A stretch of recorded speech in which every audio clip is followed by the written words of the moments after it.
کہ میں روزے کی حالت میں بیوی کے پاس چلا گیا. آپ نے کہا اچھا تو غلام آزاد کر. کہ میں غریب بندہ کہاں سے غلام آزاد کروں؟ آپ نے کہا تو پھر 60 مسکینوں کو روٹی کھلا. کہنے کا میں آپ مسکین ہوں، میں کتوں روٹی کھواؤں؟ آپ نے کہا اچھا پھر 60 روزے رکھ. کہنے کا ایک روزے آئے کام کیتا 60 روزے کی تھپ. ایک روزے میں یہ چاند چڑھایا، 60 روزوں میں کیا کروں گا؟ تو آپ بڑا ہنسے. آپ نے کہا اچھا بہ جا. تھوڑی دیر گزری تو ایک صحابی آئے، یا رسول اللہ یہ صدقے کی کھجوریں ہیں. تو آپ میں او بھائی کتنے ہیں؟ جو بیٹھا کیوں رہا، یہ لے جا اور مدینے کے 60 غریبوں کو دے دے.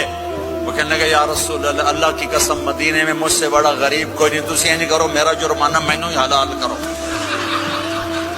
تو آپ اتنا ہنسے کہ یہ دانت نظر آنے، یہ داڑے نظر آئے، اتنا ہنسے یہاں تک آخری دانت نظر